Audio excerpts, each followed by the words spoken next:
If you would have told me 5 years ago that I'd be wrestling, I would say you're crazy. Now BDE, going up top. This is the main goal now. Congrats on signing with TNA. Thank you very much. That's a dream come true. Debuting at Bound For Glory is huge. What an opportunity. I'm forever grateful for that. Though I didn't have a whole lot to do, I just wanted to make sure everything looked good. People are painting you in a certain light because you didn't come from this. I don't mind being called a YouTuber. That was my first dream job, but I want to prove that just because I'm a YouTuber doesn't mean I can't be a wrestler. Look at the 2 jobs you have. I'm living the dream, I can't lie. Have you come up with a name for your finisher? Yeah, the knee of glory, that's the running knee. The frog splash, I call it the fall from glory. The springboard cutter, the clip cutter. BDE can stand for a lot of things. Yep. At what point did you realize there was another meaning? Yo, so Look at you, man. what timeline are we in? Congratulations on everything. Thank you, Chris. I appreciate that. It's funny, you and I go way back, right? You were making thumbnails for my channel while you were still having a very successful YouTube channel of your own, but to see your growth over these last 5-6 years has been crazy. Man, if you would have told me 5 years ago that I'd be wrestling, I would say you're crazy. Was this ever the goal? It was something I always wanted to do, but I wasn't sure how to get into it or if it was even possible for me. But once I started training back again in 2024, I believe, I was hooked. I was like, I got to keep doing it. And then I had my first match, and then I was definitely hooked after that. Here's the thing. A lot of wrestling fans watch it and go, oh, I'd love to do that one day. I dream of doing that one day, and then they never take the steps towards doing it. What for you went from I'm a fan of this to I'm going to give this a try? Surprisingly, it was just because my friends at the time wanted to go to training. So they wanted to train to be wrestlers. And it was something that I was interested in. I wanted to see what a bump felt like because I was watching it for a decade at this point. So I was like, well, if I'm going to watch it and critique it, I got to at least try it. So I started going as a referee because I was like, I won't be a wrestler. I took like one bump and my trainer at the time was like, you're not a ref. It's not happening. So then it all just kind of fell into place after that. How'd that first bump feel? It was pretty jarring. It was pretty jarring. My neck was hurting. I had a headache. It was bad. It was bad. What kind of appreciation do you have now for the men and women who do this for a living now that you're doing it? I mean, the appreciation goes deep when it comes to bumping, athleticism. There's certain moves that you think you can do, but then you get in the ring and try it. You stand on the top rope. You're like, oh, I don't know. That's a little tough. I don't know about that. It's funny because people online love to play Monday morning quarterback, right? Like, oh, I would have done this or they should have done that. So many of them have never taken a bump, right? So now that you've gone in there and you've done it, you know what it feels like. You know how it should be. And it completely changes everything for you. Yeah, it changes how you think. It changes it changes the moves you want to do for your own moveset. It changes how you watch wrestling too. Like after getting into the business and wrestling for, I've only been wrestling for a year, but now it goes from when I watch wrestling, it used to be as a viewer. Now I'm like studying. So it's a lot different. So congrats on signing with TNA. Thank you very much. That's a dream come true. How did that come together? I think it was the Bound For Glory match, the Call Your Shot Gauntlet. And then after that, it was the Turning Point match with AJ. And then I heard about it from Carlos in the back. He pulled me to the side and he said, I want to offer you a contract. And I was happy as hell, man. I was like, I actually hugged him. I was like, can I hug you? How'd you even get on their radar? Because it's one thing to be wrestling on the indies, which is where you started, but then to have your chance to debut at Bound For Glory. And dude, debuting at Bound For Glory is huge. That's their biggest show. What an opportunity. I'm forever grateful for that. But I think it all came to be because TNA Wrestling has this, creator program, you could call it. So we were coming out to Slammiversary and like doing vlogs and filming. So we were meeting people and getting accustomed. And I think Sami Callihan put in a good word and just the Bound For Glory match happened. I don't know how it happened, but it happened. What were you feeling before you went out? What were you thinking backstage? I was nervous as hell. That was the most amount of people like I've ever been in the ring in front of before. So even though I didn't have a whole lot to do, I just wanted to make sure that everything looked good. I wanted to make sure that, content creators were put in a good light, stepping into wrestling. Yeah, because it's difficult, right? Because you're already cast in this certain light of like, oh, you're just a YouTuber. You're just a content creator. And then people, I think, are already painting you in a certain light. You won't be able to do this because you didn't come from this. Do you feel like you have to like overcome that? Yes and no. There's a certain chip on my shoulder that I feel like I need to prove, but at the same time, I don't mind being called a YouTuber. Like that was my first dream job when I was a kid. So being called a YouTuber doesn't bother me, but I also want to prove that just because I'm a YouTuber doesn't mean I can't be a wrestler either. Look at the two jobs you have, right? Right. YouTuber, pro wrestler. I'm living the dream. I can't lie. It's insane. It's insane. Don't you have your own ring? Or you guys share a ring? I have an 18 by 18 at my my office space. That's where I film all my content. What kind of sentence is that? I have a ring at my office space. Oh yeah, we do a whole bunch of content in there. I got my boys in there, you know, Brent and Jaron. I got Malik in there too, and we got the ring. So we all train, we all practice, all of it. It's like a whole facility. So it's one thing to go in, take a bump, and like, okay, this is what it feels like. It's another thing to go, I'm going to chase after, I imagine the initial goal was I'm going to have a match. So talk to me about that transition of first day working and learning how to wrestle to actually having a match.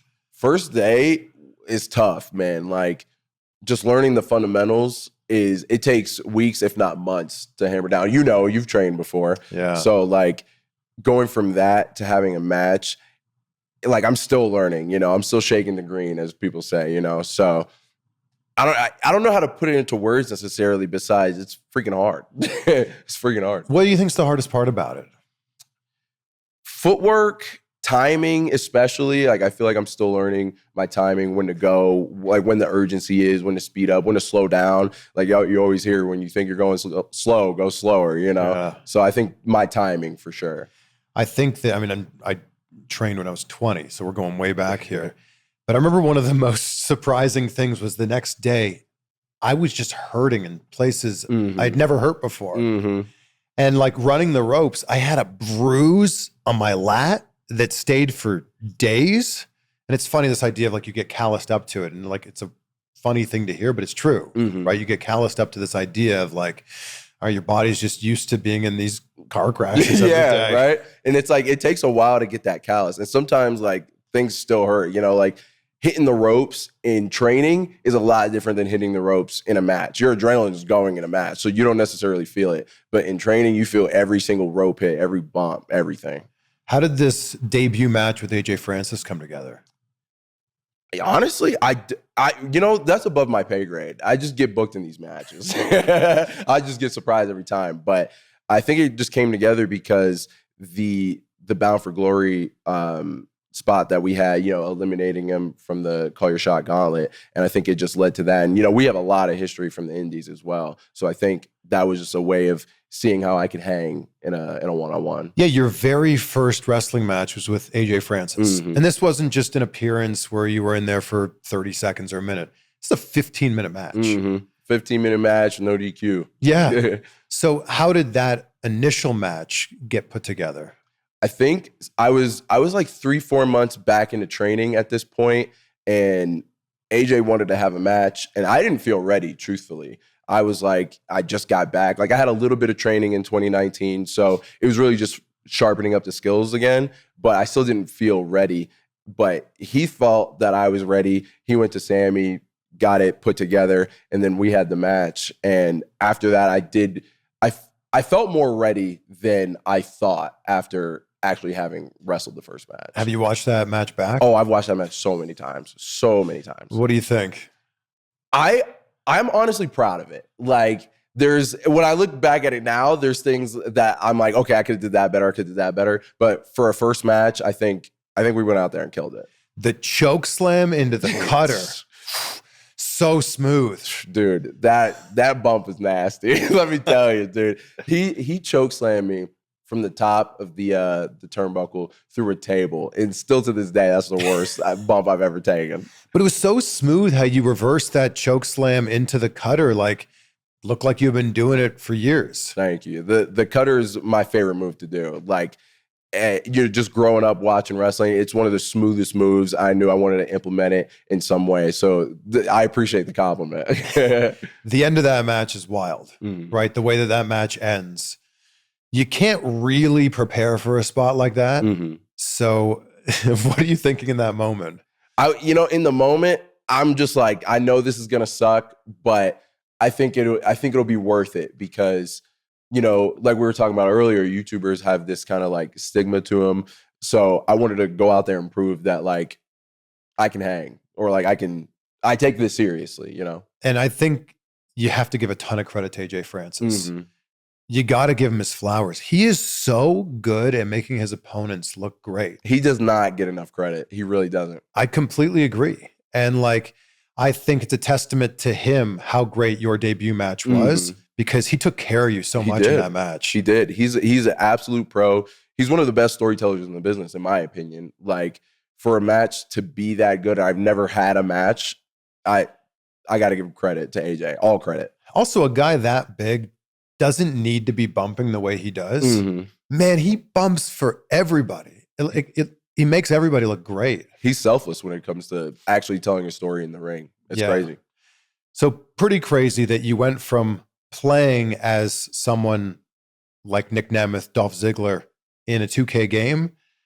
Now you're going to have a match with him. Yeah, I don't appreciate him unplugging my Switch, but at the same time, I am excited for the match. Everyone knows, like, if you've been watching me for a while, Nick is the reason I got into wrestling. The very first wrestling match that I remember watching was it had Nick Nemeth in it, and I've been a fan of him ever since. So what's your earliest memory of wrestling? My earliest memory of wrestling was actually like Here Comes the Pain, the video game. But I love that you were introduced to wrestling from video games. Yeah, like I had friends at the time. They would always play it. I'm like, what is this game? I thought it was just like a regular like fighter game, like Street Fighter or something like that. So that was my first like impression of wrestling that I remember. Funny story, actually, I was on a cruise not too long ago, and my aunt was telling me that I actually used to watch wrestling with her all the time when I was a baby and like as a toddler or whatever. And I would pop for, all the people like Stone Cold, The Rock, all that. But I don't remember that at all. No memory of it. But my first like memory watching wrestling was Nick versus Kofi Kingston for the Intercontinental Championship. Oh man. And both of those guys can go. Dude, yeah. I was amazed. Ever since then, I became a fan. Ever since then. Now that you're in TNA, what are the goals in TNA? I want to win a championship. That is definitely why I'm here. Like I want to win the X Division championship. Eventually, the world title. That's way down the line. I still got to earn my stripes. But debuted in the Call Your Shot Gauntlet. I would absolutely love to win that. 100%. That's like goal number one, really. Okay. To win the Call Your Shot Gauntlet. Yes. I feel like it would just be poetic. Just to debut there and then to eventually win it. That's the goal. What's like the mindset you have towards wrestling now? Because you're not just an observer now. You're in it and you're doing it. What's the mindset you have when you're doing it now? My mindset is honestly the same as content, really. Like, it's different, of course. Like, one, I just sit behind a desk, and one, I'm actually like doing physical activity. But the mindset, I feel like, is pretty much the same. With YouTube, you really gotta know your stuff. You gotta review your clips. You gotta look at your retention. There's so much that goes behind it, so much thought that goes into a video. So I apply the same pressure that I put into content creation into wrestling. It's like, how do I get better each match? Really, my goal is to get 1% better each match, because I'm not chasing perfection, but I do want to get better each time. So you're watching your stuff back? Oh yeah, I watch everything back. Because you hear a lot of wrestlers that are like, I don't want to watch it back. You hear a lot of actors that are like, once it's done, it's done. I can't change anything. When you're watching it back, are you looking for ways to get better for the next match? Yeah, like honestly, I don't like watching my match back for the exact same reason. But I feel like because I came up in the content space and like I always had to watch my videos back to see where the retention dips were and stuff like that, I apply that same logic. It's like, if I don't watch my own matches back, I feel like I won't progress faster, because if there's something I don't like, if I see it, then I know not to do it again. One of the things I always tell people that want to be content creators, and I'm sure you'll agree with this, other than consistency, I think that's the number one rule. That's hammered in. Right. We'll get to that in a minute. But I think it's get used to seeing yourself on camera and also get used to hearing yourself. Like, yes, this is the voice that everybody else hears. I know it sounds different in your ears, but like get used to seeing yourself, get used to hearing yourself. And I guess for you, that's taken to another level now of like, get used to seeing yourself without a shirt in front of hundreds and thousands of people. That's a change because, you know, I grew up skinny. I'm a skinny guy. Like after I started wrestling, I really started going to the gym a lot more. So it's something that I was never like uncomfortable with, but it's taken some time to get used to as well. You could have been a t-shirt wrestler. Yeah. But you could have been like cut off sleeves wrestler. But I felt like if I wore anything like that, I feel like I'd be like hiding something in a way. Like I feel like me just coming out like a wrestler changes the perception, you know, if that makes sense. Yeah, well, you have great gear. Thank you. I take pride in my gear. I take a lot of pride in my gear. So what went into that? So the first gear that I had, I did like a Spider-Man theme to it. Spider-Man is my favorite superhero of all time. Like it's honestly kind of crazy. I think Spider-Man is the reason like I love like cameras and photography. And I mean, honestly, when you think about it, that's my first impression of wrestling. Peter Parker. Yeah, when it comes to like Macho Man being the steel cage, honestly, that might be the first impression. Bonesaw. Yeah. So I think like wow, this is great. Peter Parker / Spider-Man. So my first gear was like Peter Parker inspired. Then my second gear is like Miles Morales inspired. But this gear that I have now, the gold one, that one has a lot of sentimental value in it because it's black and gold and it has like silver outlines. So the gold represents the 1 million plaque and then the 2 silver outlines represents my first 100K plaque from YouTube and the 100K plaque from Vibe. So there's like meaning in my gear. So you're going to have more gear on the way. Do you have ideas for this? So there's a gear I have in mind, but I don't want to spoil yet. It's definitely going to be inspired from a very popular movie. I think it's a Pixar movie. That's all I'll say about that. Pixar movie. Okay. Man, can you believe it's been over a month now since John Cena's final match? I feel so grateful that I was there in DC. Look at these incredible tickets I got from SeatGeek, and I want to give a huge shout out to them for sponsoring today's video. With over 35 million downloads, SeatGeek is the #1 rated ticketing app. There are more than 70,000 events listed on SeatGeek, including WWE, concerts, sports, festivals, and more. The NFL playoffs are here, the Super Bowl is right around the corner, and of course we've got WWE events every single week. Check this out. This is SmackDown in a few weeks here. Tickets start at $59 there, and the cool thing about SeatGeek is they've got your back. Each ticket there is rated on a scale of 1 to 10, so you know if you're getting a good deal or not. Look for the green dots. Green means good, and red means bad. Plus, every ticket is backed by their buyer guarantee. And yes, of course, I've got a code for you. I'm hooking you up.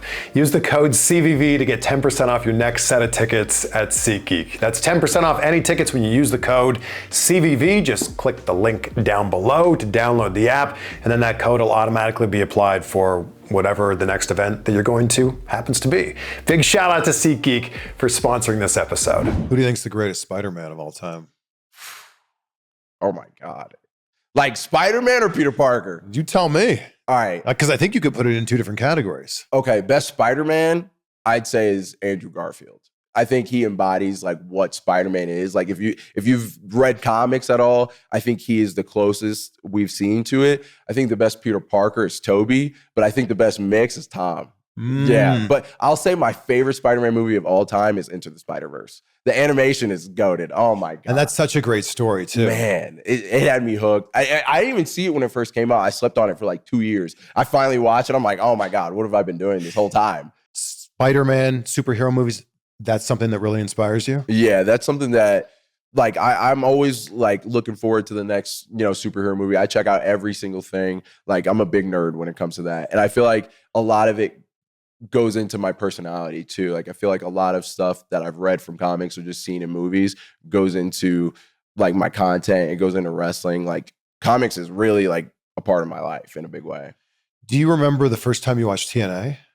Yeah, the first time I watched TNA was actually around when the game came out. The Xbox 360 game, you remember? Yes. I think actually the first TNA match that I watched, if I'm not mistaken, I want to say it was Kurt Angle versus Mr. Anderson. Yeah, where Kurt did the moonsault off the top. Oh my god, dude! Off the top of the cage, insane. Let's see. After wrestling, would never do that. Insane. You recently had a match with Mr. Anderson, Mr. Kennedy.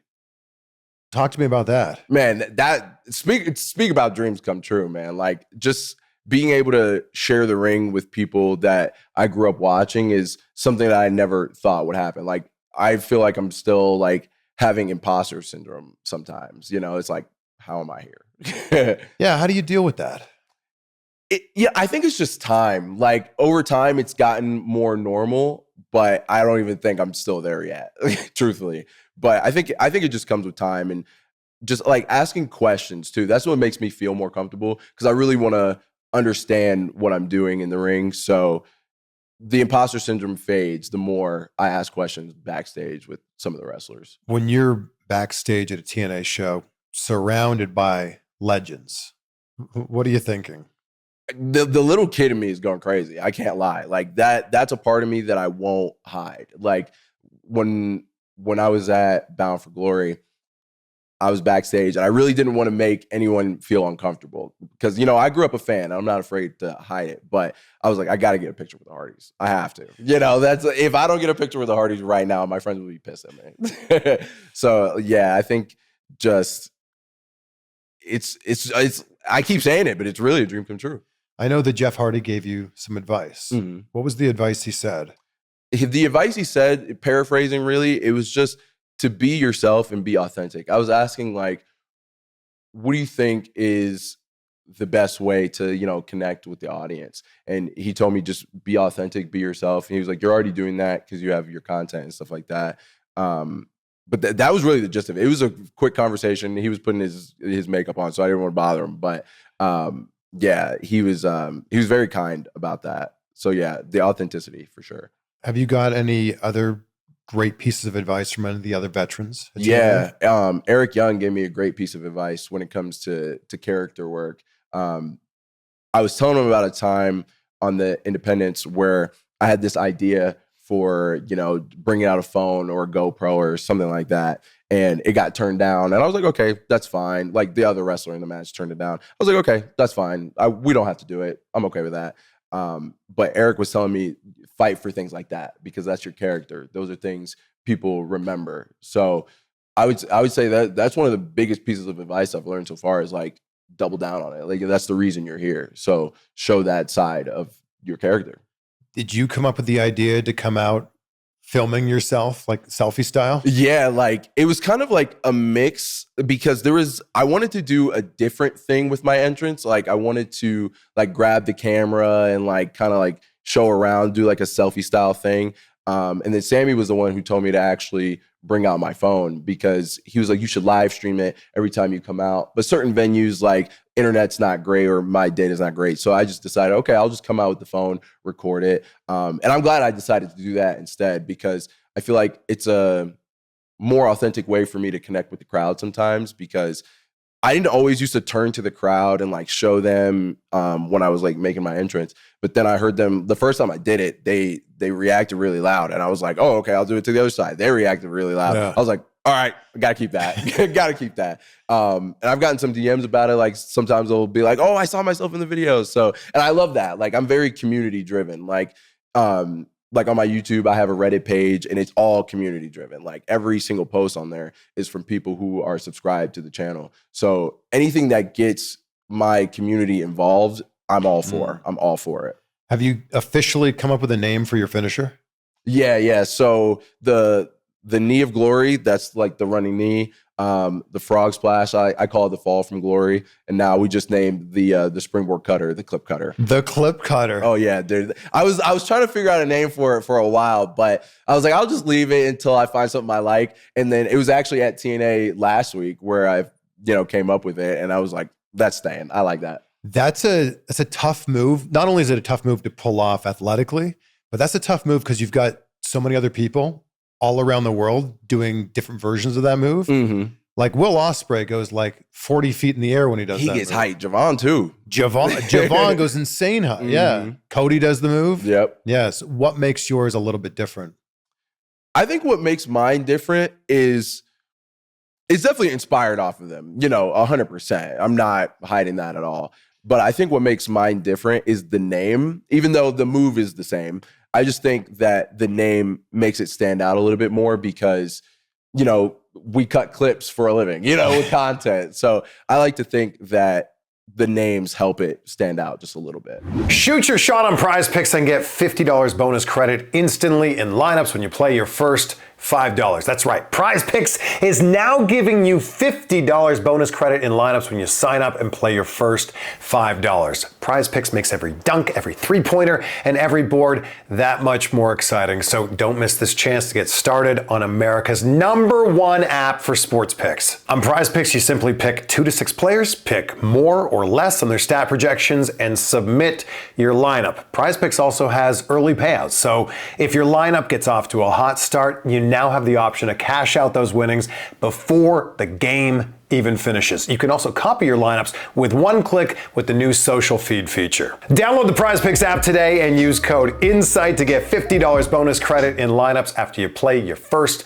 $5 lineup. That's code INSIGHT to get $50 bonus credit in lineups after you play your first $5 lineup. Prize Picks, it's good to be right. Must be present in certain states. Visit prizepicks.com for restrictions and details. So talk to me about this idea of like, you're saying we're cutting clips now. You're at the point where you have other people working on your team.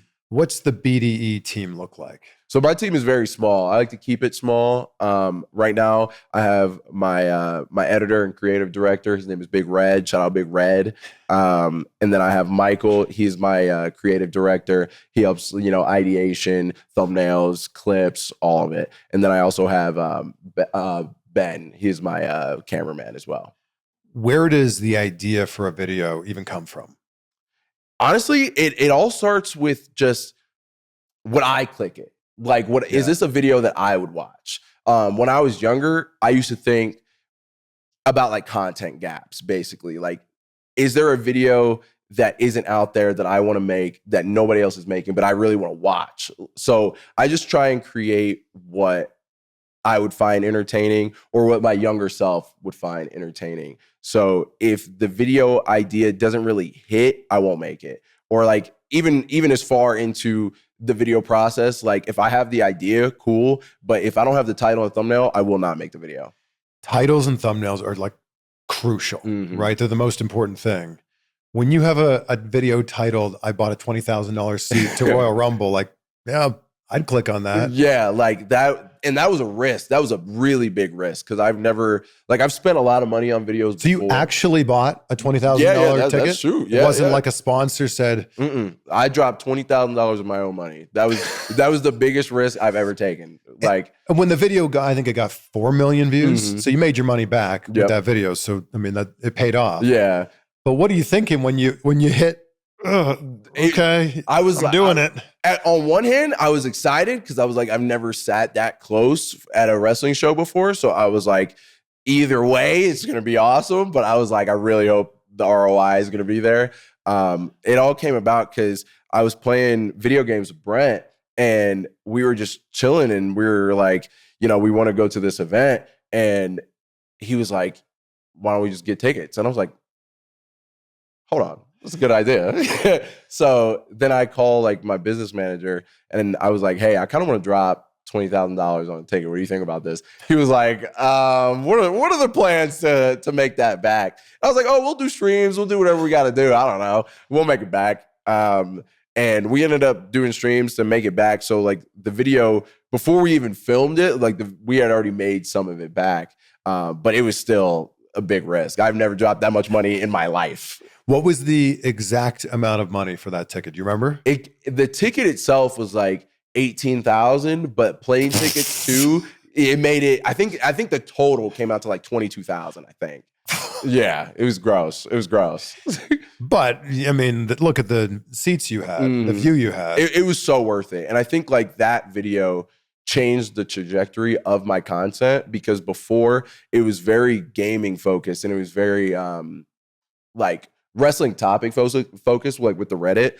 But I feel like after that, then it showed a little bit more of our personalities. And I think people, not necessarily they didn't want to see gaming anymore, but I think they wanted to see more of me. I've heard other creators talk about if you can't nail down a title and if you can't think about what that thumbnail will look like, you shouldn't make the video. I fully agree with that, because you could have the greatest video of all time, but nobody will know if they don't click. Right. So like if I have the idea in mind, I'm like, sweet, I think it's a banger. If the thumbnail's there, cool. Title, I can kind of be a little more iffy about, but the thumbnail has to be there. It has to. And if the click-through is, let's say, 5% for a video versus 10% for a video, I think a lot of people go, oh, 5 to 10%, not that big of a deal.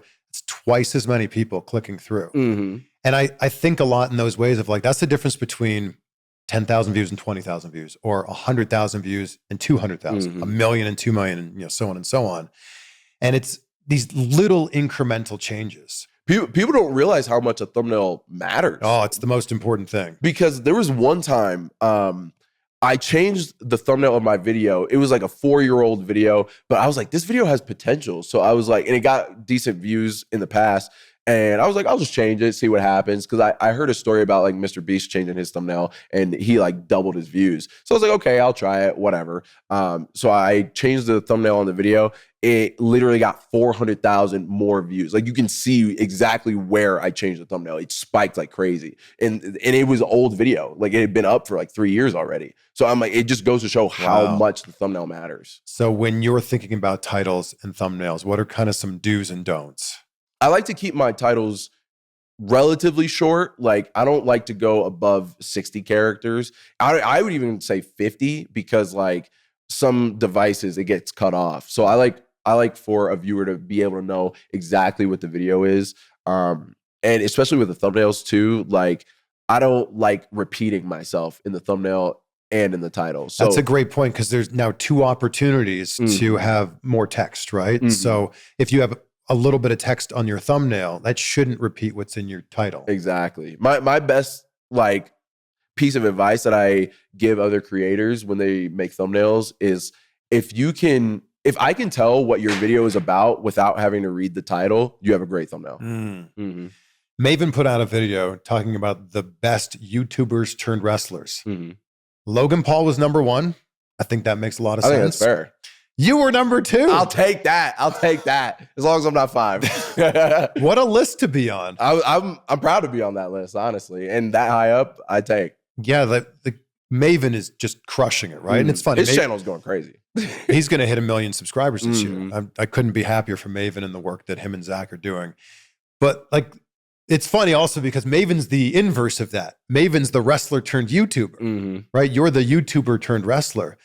What did it mean to hear those things from Maven? It meant a lot too, because he gave some good constructive criticism in there. Like I don't shy away from it. I tell people all the time, especially backstage at TNA, I'm like, please, if you see anything, let me know. And I was glad Maven did the same. Like I forgot exactly what he said. I think it was about my strikes actually. Like I think he watched, my 5th match ever, and my strikes didn't look great. And he was, and I think there was something like that and like a little bit of a timing thing.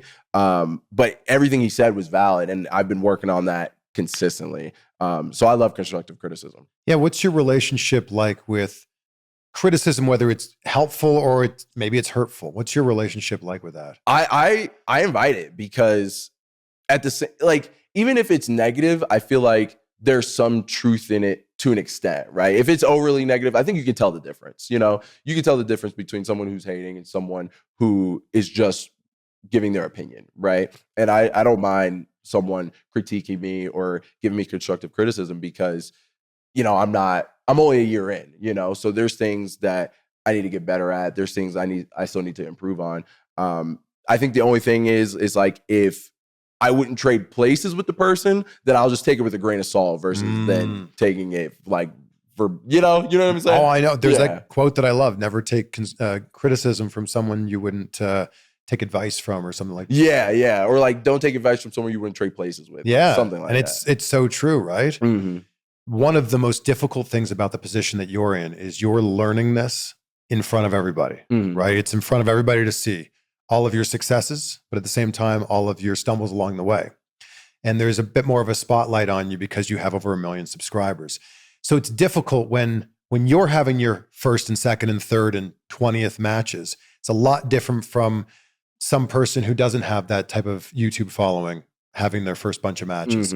So like, I feel like you're under the microscope a little bit more. Yeah, I do feel like I have a little less grace, but at the same time, Yeah, that's a good way of putting it. yeah, but I don't mind it either, because at the same time I get it. Like, it's like anytime, like I remember, the first time any celebrity steps into the ring, you do kind of critique them a little bit more than you normally would because they come from somewhere else. But that doesn't mean they can't learn and adapt. Like, I'm here with TNA full time, so I plan on getting better every single time I'm in the ring. So if you're here with TNA full time now, what does that do to your full-time content creating job?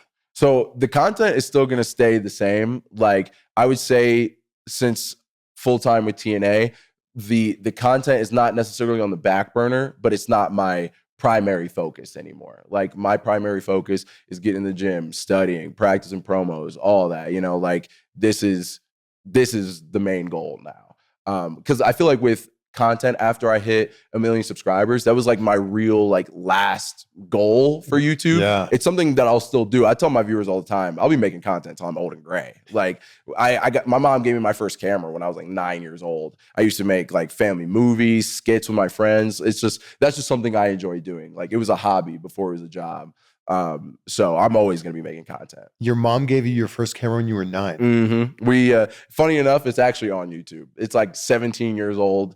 We were just chilling early in the morning, and I couldn't flare my nostrils. And she I don't know why, but she was roasting me for it. She was like, I'm getting the camera, we're filming it. So we filmed this video, and it was like probably like 15 seconds long, nothing crazy. She uploaded it to YouTube. And then after that, she was like, I actually got a new camera, so you can have this one. And I was like, say less. And this was around the time when like iCarly was out, like on Nickelodeon. That was like my favorite show at the time. So I was like, and that's 100% the reason I'm a content creator, 100%. Because of iCarly? Because of iCarly, 100%. So I was like, this is perfect. I get to do what I see on TV and all that. And so I just started taking pictures with it. I would take videos with it. I used that camera so much that it just stopped working. It just died out. So I think one of the biggest questions that people who don't know you, they're going to ask is, who is BDE? So who are you? Where are you from? Where'd you grow up? So I was born in Jersey City, New Jersey. I didn't spend much time there. I ended up moving to California. I moved back to Jersey, moved to Albany, Georgia, moved to Atlanta. I moved around a lot. Why were you moving so much? I think it was just because my dad got like different jobs. He would, jump around. My mom got different jobs, would jump around. And then when I moved back to New Jersey, my grandma ended up buying a house in Albany, Georgia, because that's where she was born. So she wanted all of us to go with her, and my mom wanted to stay. I think that's how the story goes. And my grandma was like, if you come with us, the house is yours. So my mom was like, okay, bet. So we ended up moving. And truthfully, I didn't like it that much in Albany, Georgia. It just and I think it was just because I moved so much. I felt like I didn't really have like a stable, foundation when it came to like friends and stuff like that. So once I moved to Atlanta, that's where like I discovered who I was, or to an extent, because I was a kid, but like that's where I started my content for real. Like that was Atlanta is where I started making YouTube videos. Like that's where I started my acting classes. That's where I made most of my friends. Like every friend that I have in Atlanta, I still talk to today. But then I ended up moving out of Atlanta, moved back to Albany. I moved so much, it's nuts. But if I didn't move out of Atlanta, I don't think I'd even be here, because I was doing content in Atlanta, but my focus was acting. But once I moved back to Albany, then there wasn't really like anything else to do. Like it's a very small town. It's like you go out to eat, go to the roller rink, and that's about it. Go to the movies, and that's really it. So I was just bored out of my mind. I was like, all right, well, I'm just gonna make content all day. I got nothing else to do. So yeah, content creator first, wrestler second. Do you still want to act? Yeah, it's something that I definitely want to do. I think it still goes hand in hand with wrestling, because with promos and, backstage segments, there's acting elements in there. So it's something I definitely still want to do for sure. Where do you call home these days? Dayton, Ohio now. I've lived in Dayton almost as long as I've lived in Atlanta, which is crazy to think about. What brought you to Dayton? So Aaron at the time, he was living in Dayton and we wanted to start Vibe. And he was living there and me and Dalt were living in Georgia. But we both at the time felt like we wanted to move. And I had like a hurricane that hit not too long ago and it took my internet out for 45 days. So it just stopped my content. 45 days? 45 days. And this was like when I was like in the content grind. Like this was when I think the new game had just came out. So I had to go to like my old college and like they let me still upload videos there. They were a saint for that. But after that happened, I was like, I have to move. So we ended up moving to Dayton to start Vibe. And I just stayed there ever since. I have my house there now, so I don't think I'm leaving anytime soon. You did a video showcasing the different ways to sell a stunner. Yeah, yep. And I love this because I think the Montez Ford sell is so underrated. Dude, he's so good. It makes no sense. Oh my God.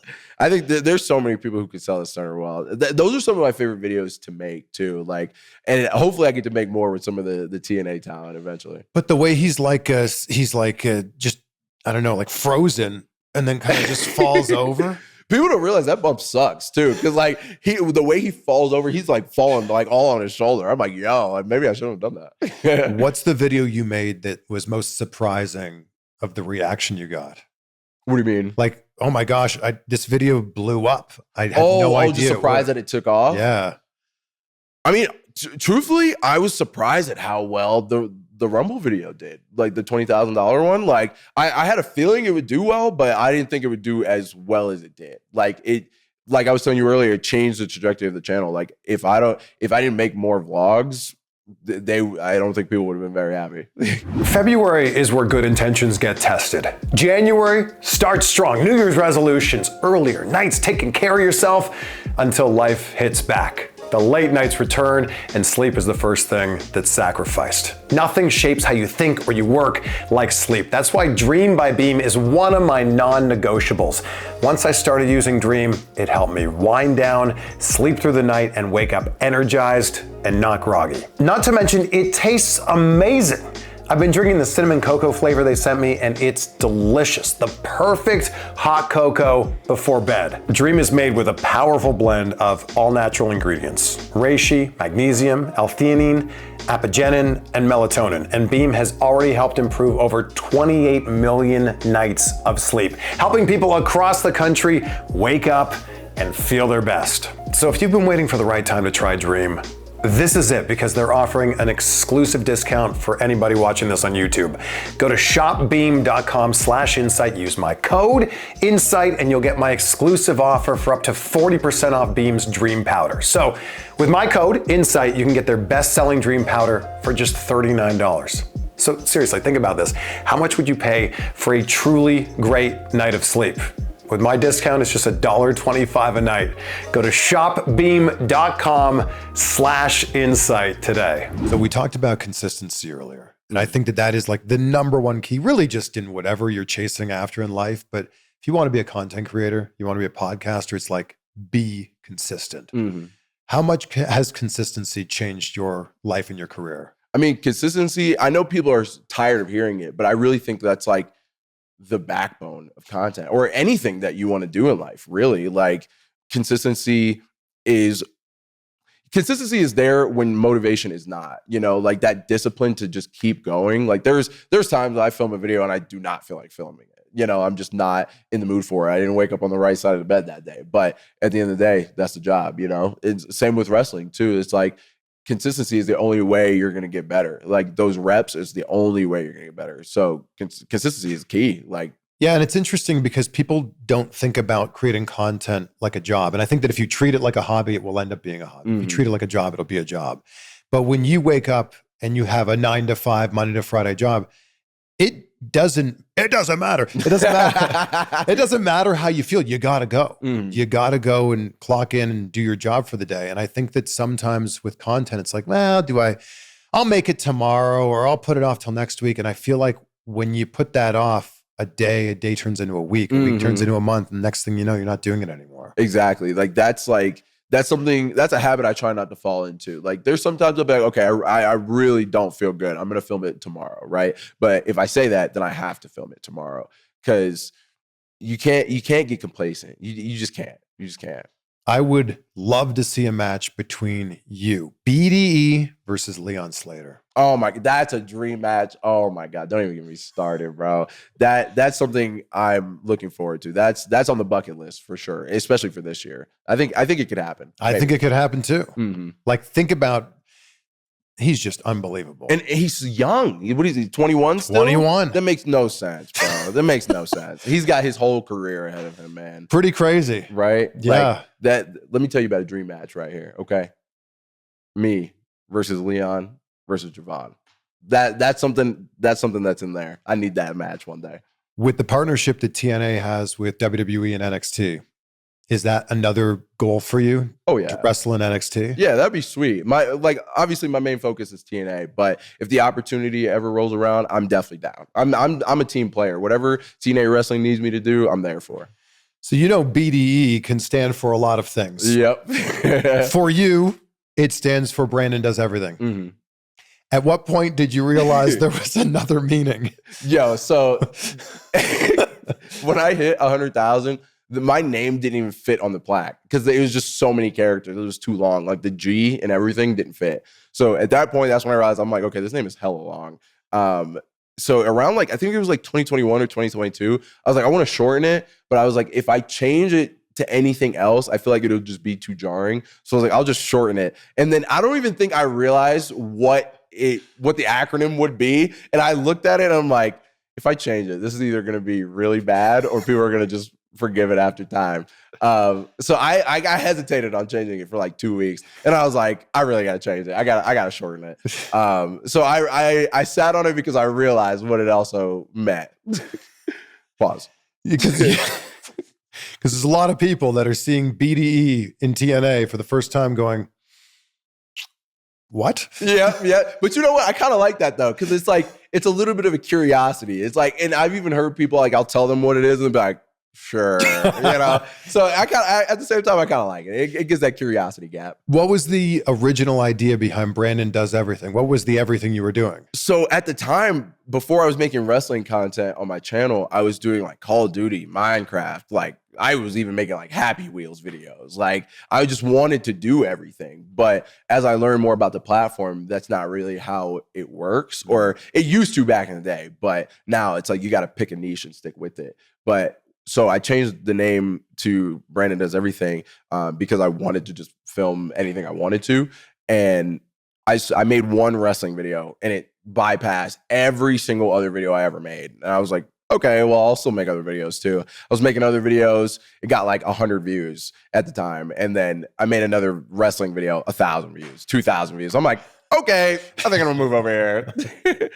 What's your advice for someone who's watching this right now and hasn't made their first dollar on YouTube? Or it's $100 and Google AdSense pays you out, right? Mm-hmm. So they haven't made that enough money to cash out on Google AdSense. What's your advice for them if they want to turn this into a part-time job, then eventually a full-time job? My advice, it may be unpopular, but if you're doing it for the money, then you shouldn't do it. Because I used to say all the time that content is for everybody. Everybody can make videos. I used to say that all the time.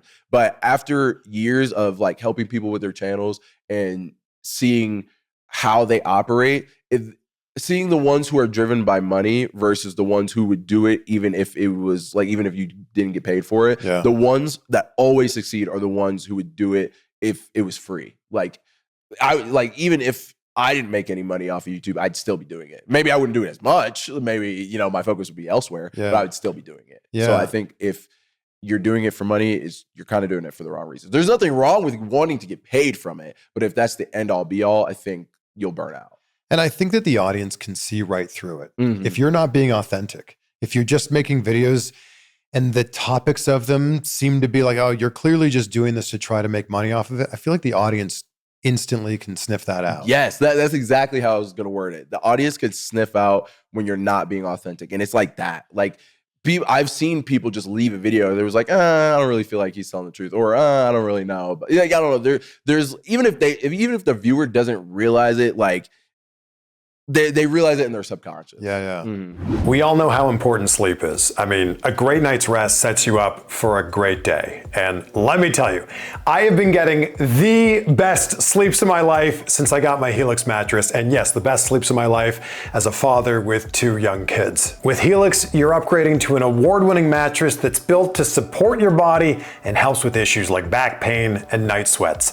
Take Helix's sleep quiz to find your perfect match, and they'll deliver it straight to your door with free shipping in the US. And you can try it risk-free with their 120-night sleep trial and know that you're covered with a limited lifetime warranty. And they have an exclusive offer just for people who watch Insight here on YouTube. Go to helixsleep.com/CVV for 27% off site-wide. That's helixsleep.com/CVV for 27% off site-wide. And make sure you enter the name of our show at checkout so they know that we're the ones who sent you there. helixsleep.com/CVV. As you sit here right now, you've had 24 professional wrestling matches. Compare for me match 1 versus your most recent match. Ooh, okay. Match 1, I didn't know what the hell I was doing. Match 1, I was literally just listening. I'm just following along.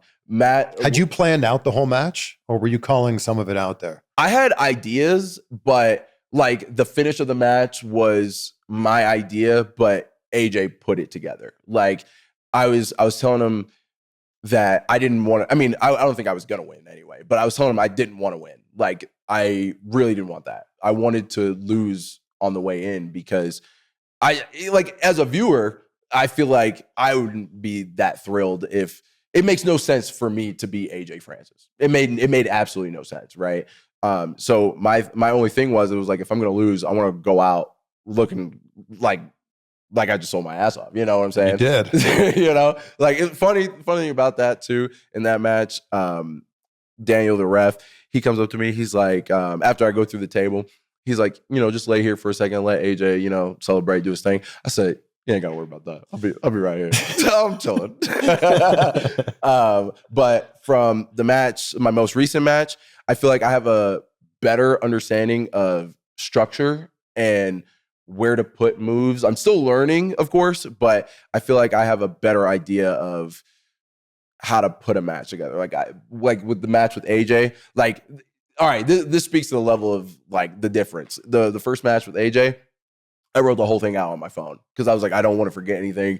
I want to have it down packed. But now I go in knowing what my opponent is going to do, and I think about what moves go well with each other, like what move will go well with my move and stuff like that. When you're writing it out on your phone, is it just move, or is there like notes of like after this move, sell or? Yeah, it's like little beats for me to remember. So it's like moves, how I want to sell, or like what emotion I want to portray. Like I really think about the story. Like obviously moves matter. People, that's why people are there. They like to see, the moves and stuff like that. But at the end of the day, most people just remember the moments in the story. So every single match that I go into, I'm never the vet in the match. So it's not my call at the end of the day to put the match together. But I don't like walking into a match with no ideas. Like I would hate that. I think psychology is so overlooked by people who haven't been in there, haven't done it, haven't wrestled a match.